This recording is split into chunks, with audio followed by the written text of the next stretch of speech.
Welcome everybody to TYT Sports. Ben Mankiewicz, Rick Strom. Week 6 of the NFL, I'm going to call largely uneventful. Was that applause for us or for week 6? Week 6. Week 6. No one should give applause for us. I don't think anyone should give applause for week 6. There were like a couple of significant storylines. One, the New York Giants sort of asserting their muscle once again at the expense of the San Francisco 49ers.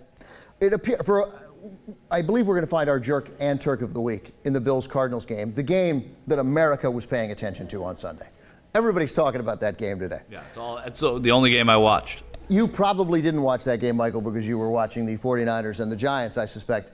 I was, yeah. I caught that one. So what happened there? Why were the Niners so outclassed? I think they were outclassed. They were outcoached. I felt that that Tom, man, at this point we have to say it. Nobody likes him, but Tom Coughlin's a good football coach. Yeah, and I also get the feeling that nobody likes him in the way that but after spending like 6 years with him, guys are like, oh, it's Tom. Yeah, right. Yeah, it's just well, you get used to that kind of a guy. Right, you get used to that kind of a guy. He's probably really consistent, like you know what he's going to say. Right. So I sort of sense the players like him more, like the way that's a good guess. I mean, we have no way of knowing if you're right, but that makes sense. Listen, they were outcoached. The Niners came in with some strange packages. They're overusing Colin Kaepernick now. The whole idea of tricking with Colin Kaepernick is silly. They have a quarterback who was the highest rated quarterback in the league going into this. He threw 3 interceptions yesterday. He was put in bad position. Losing Joe Staley. The Niners are always an injury. I guess a lot of football teams are. Joe Staley, Staley's their left tackle. They lost him to a concussion in the middle of the game, which didn't help. They didn't score on their first. They came out in the first, at the beginning of the third quarter. They came out in the first quarter really well, and they drove down twice. They had to settle for 1 field goal and a missed field goal. Had they scored, obviously hindsight, who knows? But they were in with nickel defenses on first down against the Giants, thinking the Giants were going to pass all day. Giants ran the ball 106 yards or more, maybe even for Bradshaw. 116 for Bradshaw. 116 for Bradshaw. More for Wilson. Yeah. Yeah, and well, a lot of the Wilson stuff happened when the Niners just said good night. Yeah, toward the end of the game. Although he looked very good and he looked great running back kicks.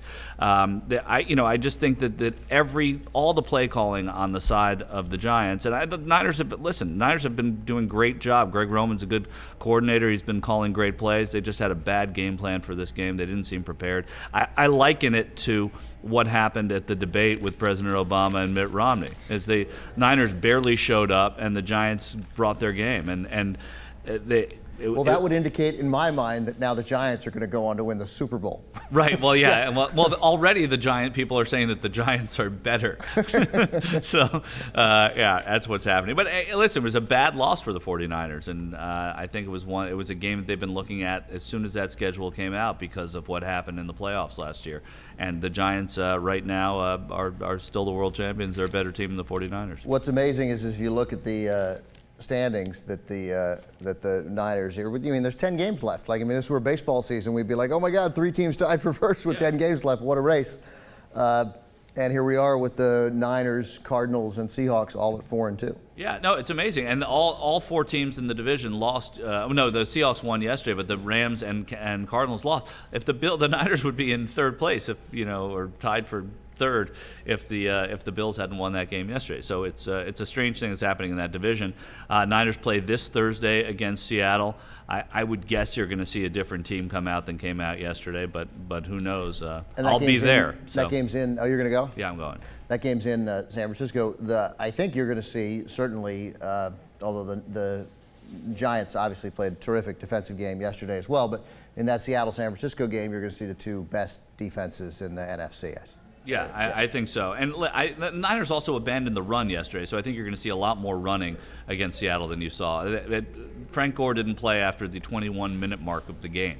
Really? Yeah, he didn't run the ball, and it was a very, very strange thing they were doing with Kaepernick. I don't think you're going to see Colin Kaepernick as much, maybe for a few years. I didn't realize that Frank Gore stopped running because I was watching the Bills and the Cardinals.